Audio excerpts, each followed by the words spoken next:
ನಮಸ್ಕಾರ ಗೆಳೆಯರೆ ಬುಧವಾರ ರಾತ್ರಿ 8 ಗಂಟೆಯ ಸಮಯದಲ್ಲಿ ತಿರುಪತಿ ತಿಮ್ಮಪ್ಪನ ದರ್ಶನ ಟಿಕೆಟ್ಗೋಸ್ಕರ ನೂಕುನುಗ್ಗಲು ಉಂಟಾಗಿ ಕಾಲ್ತುಳಿತ ಉಂಟಾಗಿದೆ. ಇದರಿಂದ 6 ಜನ ಸಾವನ್ನಪ್ಪಿರುವ ಘಟನೆ ತಿರುಪತಿಯ ತಿಮ್ಮಪ್ಪನ ಸನ್ನಿಧಿಯಲ್ಲಿ ನಡೆದಿದೆ. ಇನ್ನು ಹೆಚ್ಚು ಜನರಿಗೆ ಗಾಯಗಳಾಗಿವೆ ಎಂದು ಅಧಿಕಾರಿಗಳು ತಿಳಿಸಲಾಗಿದೆ. ತಿರುಪತಿಯಲ್ಲಿ ಜನವರಿ 10, 11, 12ನೇ ತಾರೀಕು ವೈಕುಂಠ ಏಕಾದಶಿ ಇರುವ ಪ್ರಯುಕ್ತ ತಿಮ್ಮಪ್ಪನ ದರ್ಶನಕ್ಕಾಗಿ 1,20,000 ಟಿಕೆಟ್ ರಿಲೀಸ್ ಮಾಡಲಾಗಿದೆ. ಇವು ಸರ್ವದರ್ಶನ ಟಿಕೆಟ್ಗಳು, ಅಂದರೆ ಎಲ್ಲರೂ ಫ್ರೀಯಾಗಿ ತಿಮ್ಮಪ್ಪನ ದರ್ಶನ ಮಾಡಬಹುದು. ಇದರಿಂದಾಗಿ ಈ ಫ್ರೀ ಟಿಕೆಟ್ಗಳನ್ನು ಪಡೆಯುವ ಉದ್ದೇಶದಿಂದ ಭಕ್ತರಲ್ಲಿ ನೂಕುನುಗ್ಗಲು ಉಂಟಾಗಿದೆ. ಏಕೆಂದರೆ ಕ್ಯೂ ಇಲ್ಲದೆ, ರೂಫ್ ಸಿಸ್ಟಮ್ ಇಲ್ಲದೆ ಒಂದೇ ಸಲಕ್ಕೆ ಹೆಚ್ಚಿನ ಸಂಖ್ಯೆಯಲ್ಲಿ ಜನರನ್ನು ಟಿಕೆಟ್ಗಾಗಿ ಬಿಟ್ಟ ಕಾರಣ ನೂಕುನುಗ್ಗಲು ಉಂಟಾಗಿ ಕಾಲ್ತುಳಿತ ಉಂಟಾಗಿದೆ. ಇದರಿಂದ 6 ಜನ ಸಾವನ್ನಪ್ಪಿದ್ದಾರೆ.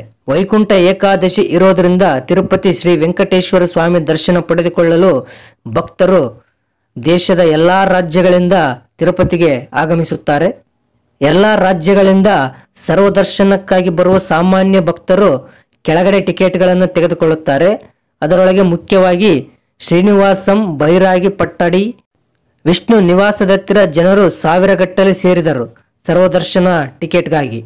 ಇದರಿಂದ ಭಾರೀ ಪ್ರಮಾಣದ ಕಾಲ್ತುಳಿತ ಉಂಟಾಗಿದೆ. ತುಂಬಾ ಜನ ನೂಕುನುಗ್ಗಲಿನಲ್ಲಿ ಫಾಸ್ಟ್ ಆಗಿ ಹೋಗಿ ಟಿಕೆಟ್ ತೆಗೆದುಕೊಳ್ಳುವ ಹಂಬಲದಲ್ಲಿ ತುಂಬಾ ಜನ ಕೆಳಗೆ ಬೀಳಲಾಗಿದೆ, ಅವರನ್ನು ತುಳಿಯಲಾಗಿದೆ. ಇದರಿಂದ 6 ಜನ ಸಾವನ್ನಪ್ಪಿದ್ದಾರೆ.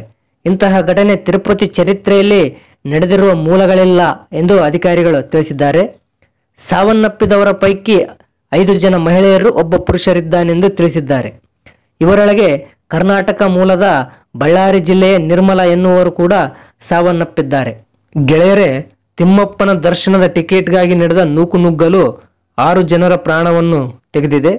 ಗೆಳೆಯರೆ, ತಿರುಪತಿಯಲ್ಲಿ ನಡೆದ ನೂಕುನುಗ್ಗಲಿನಿಂದ ಆದ ಕಾಲ್ತುಳಿತದ ಘಟನೆಯ ಬಗೆಗಿನ ಸಂಕ್ಷಿಪ್ತ ಮಾಹಿತಿ ಇದಾಗಿದೆ.